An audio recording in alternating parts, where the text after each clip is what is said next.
25 பள்ளிகளுக்கு கலையரங்கம், வகுப்பறைகள் கட்டித்தந்து 100க்கும் மேற்பட்ட திரைப்படங்கள் வெளிவர துணையாக இருந்த பாசத்தலைவனுக்கு பாராட்டு விழா. நான் சினிமாவில் மட்டும் என்னுடைய தூணா நான் இருக்க மாட்டேன். நம்ம நாட்டிலையும் குழந்தைகளுக்காக நான் ஏதாவது செய்வேன் அப்படின்ற ஒரு விஷுவலை தான் நம்ம இங்கே பார்த்தோம். அதாவது இது ஒரு பெரிய சாதனை அப்படின்னு சொல்லலாம். அதனால தான் இத்தனை பேர் நம்ம எல்லாரும் ஒன்று கூடி இருக்கோம்னு நினைக்கிறேன். திரு பி.டி. செல்வகுமார் அவர்களை அன்போடு மேடைக்கு அழைக்கிறேன். வாங்க சார், பேசுங்க. அன்பானவர்களே, இந்த மாலை வேளையில் என்னுடைய அன்பு அழைப்பிற்கு ஏற்று பெரிய பெரிய ஜாம்பான்கள், பெரிய பெரிய சாதனை நிகழ்த்திய அத்தனை பேருமே இங்கே வருகை தந்திருக்கிறார்கள். குறிப்பாக இந்த நல்ல நிகழ்வுக்கு பத்திரிகை சகோதரர்களும் தயாரிப்பாளர் சகோதரர்களும் இந்த விழாவை நடத்த வேண்டும் என்று சொன்னதும், உங்கள் மண்ணைச் சேர்ந்தவர், உங்கள் தேசத்தைச் சேர்ந்தவர், இன்று ஒரு நீதிபதியாக, சுப்ரீம் கோர்ட் நீதிபதியை விட மேலானவராக, நமது சட்டசபை தலைவராக, சபாநாயகராக நீதி போதித்து கொண்டிருக்கின்ற அப்பாவு அவர்கள் தலைமை தாங்கினால் சிறப்பாக இருக்கும் என்று சொன்னதும், ஒரு அண்ணனாக, ஒரு தந்தையாக, பாசமிக்க ஒரு நல் வழி நடத்துபவராக, என் மீது எப்பொழுதும் அன்பு கொண்டவர். எங்கள் ஊருக்கும் ஒரு 8 கிலோமீட்டர் தூரம் தான். அப்படிப்பட்ட ஒரு அன்பு அண்ணன் சொன்ன உடனே அவருக்கு இன்றைக்கி சட்டசபை, இன்றைக்கி எப்படிப்பட்ட விவாதங்கள்ங்கிறது எல்லாருக்கும் தெரியும். அத்தனை விவாதங்களும் முடிந்த உடனே சட்டசபையை முடித்துட்டு ஒரு முகத்தை கூட கழுவாமல், ஒரு ப்ரெஷ் வாஷ் கூட பண்ணாமல் அண்ணன் அவர்கள் நேரம் இங்கே வருகை தந்திருக்கிறார்கள்.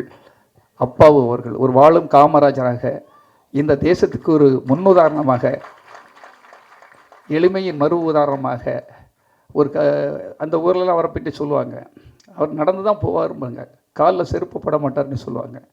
ஒரு ஆசிரியராக பணியை தொடங்கியவர். ஆசிரியராகவே வாழ்ந்து மடிய வேண்டும் என்பதல்ல, இந்த தேசத்தையும் ஆள முடியும் என்பதற்கு ஒரு முன்னுதாரணம் அண்ணன் அவர்கள்.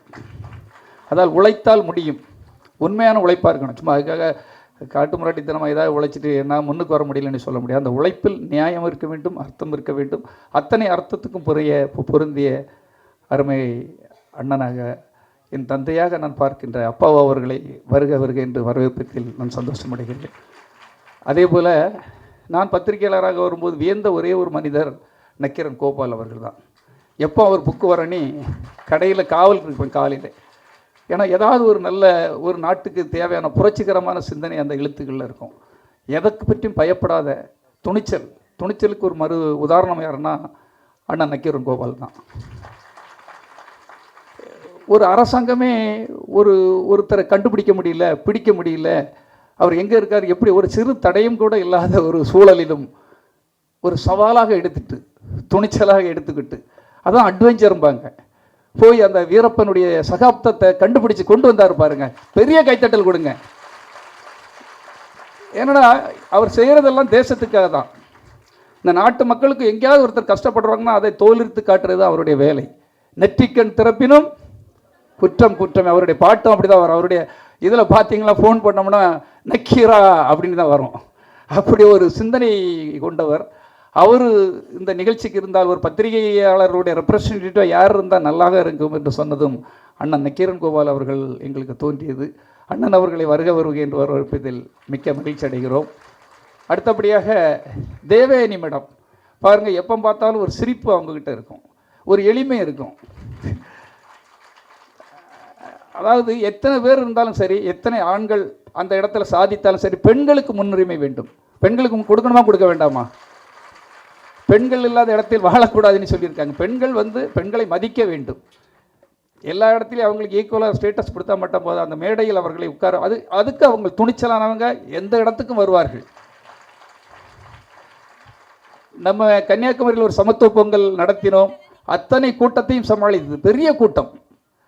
அந்த கூட்டத்துக்குள்ளேயும் அவங்க எல்லாருக்கும் கை கொடுக்கறது, ஃபோட்டோ எடுக்கிறது, செல்ஃபி எடுக்கிறது,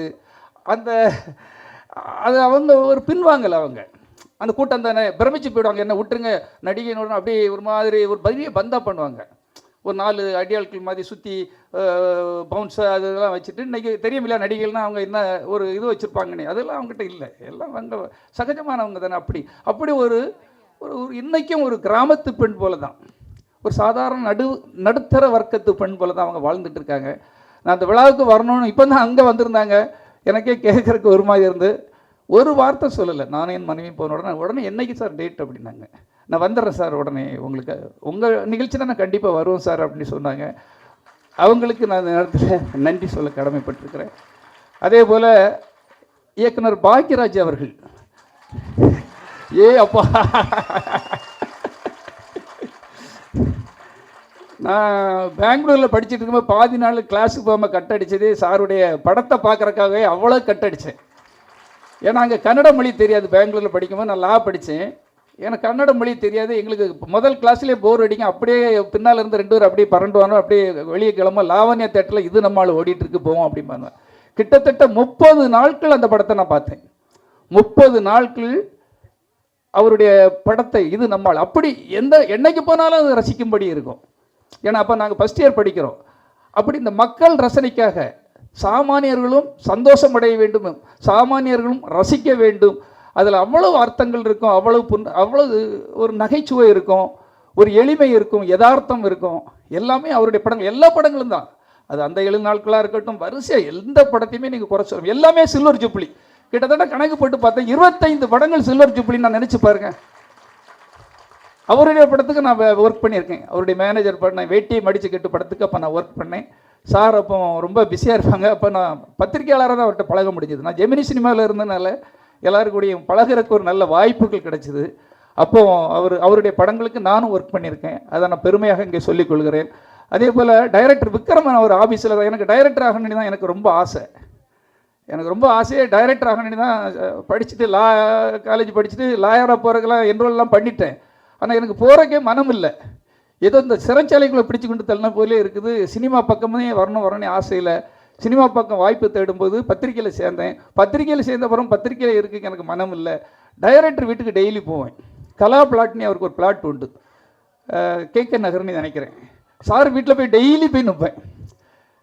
அப்படி நின்றுட்டு பத்திரிக்கை விட்டுட்டு எப்படியாவது அவர்கிட்ட அசிஸ்டன்ட் டைரக்டராக போய் சேர்ந்துடலாமான்னு அப்படி ஆசைப்பட்ட ஒரு புது வசந்தம். அப்போ தான் அவருக்கு படம் வெளியானதும் பட்டி தொட்டி எங்கும் பரபரப்பாக பேசப்படுற ஒரு இயக்குனராக இருக்கிறார்.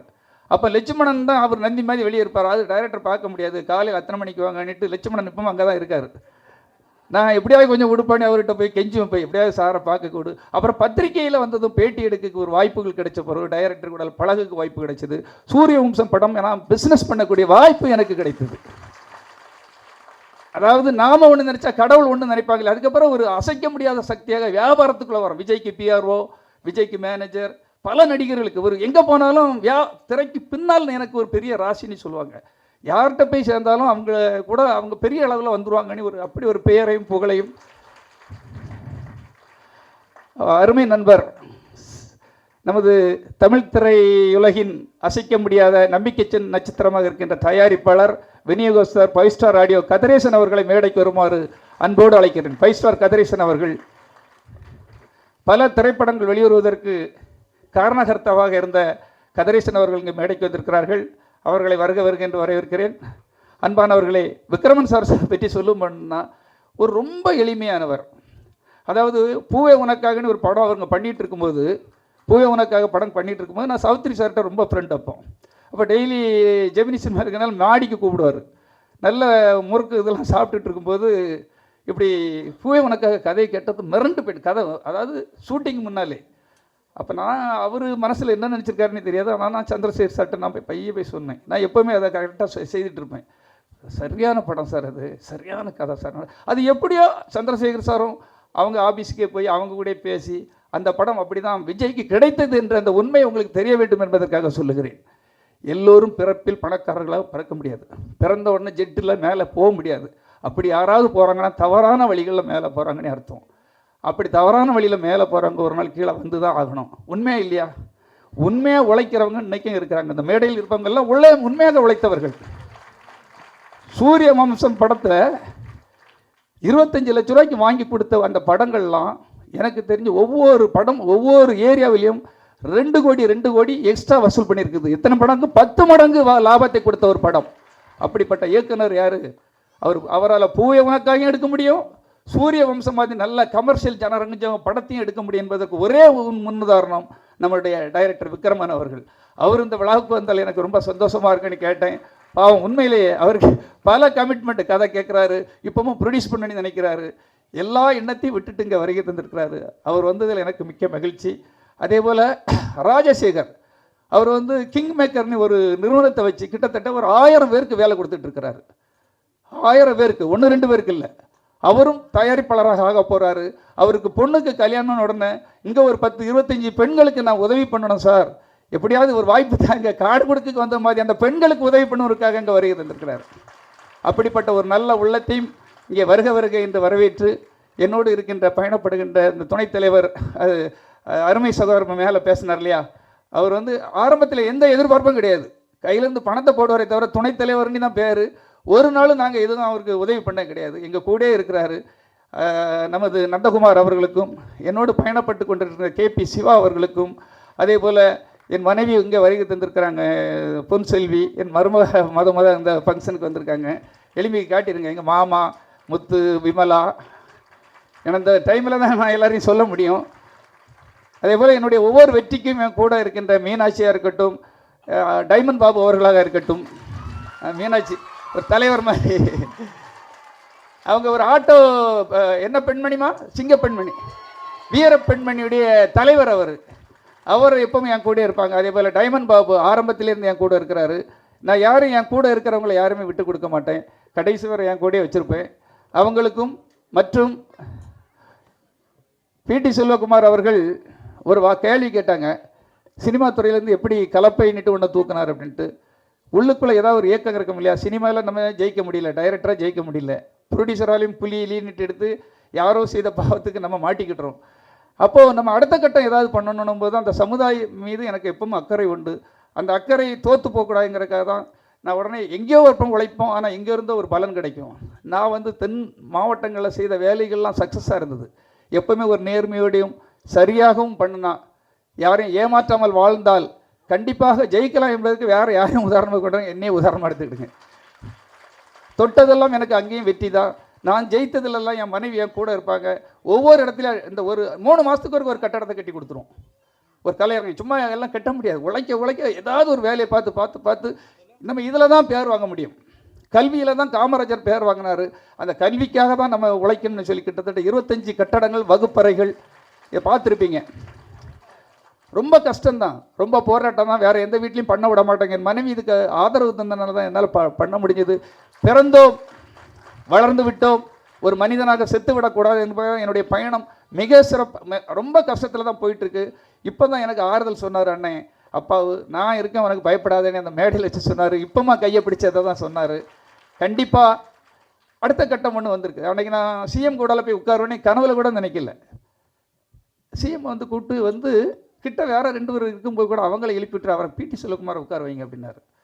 எனக்கு நான் ஒரு தவிப்பில் இருக்கேன், கடவுளே பெரிய ஒரு சூப்பர் ஸ்டார்கள்லாம் உருவாக்கிட்டோம், நம்மளை கைவிட்டுட்டாங்களே, எங்கடா போகிறதுன்னுட்டு அவ்வளோ ஏக்கங்கள் இருக்குது, அவ்வளோ வலி இருக்குது. இனி வெளியே சொல்ல முடியாது. எப்படி சொல்ல முடியும்? எல்லா உண்மையும் வெளியே சொல்ல முடியுமா? முடியாது. அந்த வலியோடு இருக்கும்போது ஒரு நல்ல மருந்து போட்ட மாதிரி தான் எனக்கு சிஎம் அவர்கள் கையை இப்படி பிடிச்சார். அப்போ தமிழ்நாட்டின் முதன்மை ஆள், யார் என்ன வேணாலும் சொல்லட்டும், விமர்சனங்கள் இருக்கலாம், ஆனால் அவர் முதன்மை ஆள் எனக்கு கையை பிடிச்சிட்டு உங்கள் வலி எனக்கு தெரியும்னார். உங்களுக்குள்ள ஒரு வலி இருக்குது எனக்கு தெரியும். ஒரு பேப்பர் எடுத்து காட்டினார். இது வந்து உளவுத்துறை ரிப்போர்ட், உங்கள் மாவட்ட ரிப்போர்ட் என் கையில் இருக்கிறது. உங்கள் ஏரியாவில் உள்ள மினிஸ்டர்ஸ், அது அப்பாவு மாதிரி உள்ளவங்களா யார் சொன்னாங்கன்னு தெரியும், எல்லாரும் எனக்கு ஒரு ரிப்போர்ட் கொடுத்துருக்காங்க, உங்களை நாங்கள் கைவிட மாட்டோம். அவ்வளோ போதும் எனக்கு அவர் தரலாட்டும் பரவாயில்ல, நீ எதுவும் செய்ய நீ கூட வேண்டாம். ஆனால் எங்கேயோ கைவிடப்பட்டோம், எங்கேயோ ஒரு இடத்துல கை தூக்கப்பட்டோம் என்று அப்போ தான் கடவுள் இருக்கிறாருன்னு நான் நினச்சேன். நீ உழைச்சிக்கிட்டே இருடா, எங்கே இருந்தாலும் உனக்கு ஒரு பலன் வரும் என்பதை அன்றுதான் நான் அனுபவித்தேன் நண்பர்களே. ஆகவே உங்கள் பணியில் கரெக்டாக இருங்க. எங்கேயோ தோக்கடிக்கப்பட்டிருங்க, எங்கேயோ உங்களை கைவிட்டுருவாங்க. ஆனால் கைக்கு தூக்கி எடுப்பதற்கு அப்பாவு மாதிரி ஒருவரோ, நக்கீரன் கோபால் மாதிரி அண்ணன் மாதிரி ஒருவரோ, தேவயானி வீட்டில் 1 மணி நேரம் எனக்கு அவ்வளவு ஸ்வீட்டு தந்து, ஒரு வீட்டுக்குள்ளே யாராவது உள்ளே விடுவாங்களா? பார்த்தா பயமாக இருக்கும். ஆனால் அவங்க வீட்டில் 1 மணி நேரம் அவங்ககிட்ட வேணால் கேளுங்க, அங்கேயே உட்கார வச்சு என்கிட்ட பேச ரசிச்சுட்டு இருந்தாங்க. அதே மாதிரி நான் என் நண்பன் கதிரேசன் தோத்த உடனே ஒற்றை மீதி கூட புதக்குழிகளை எல்லாம் சாக்கடைக்குள்ள கூட தள்ளிட்டு போயிடுவாங்க, கிட்ட வரமாட்டாங்க. ஒரு தோல்வினா கிட்ட வரமாட்டாங்க. ஆனால் தோத்தா கூட கை கொடுக்கறாமல அவன் தான் நண்பன்.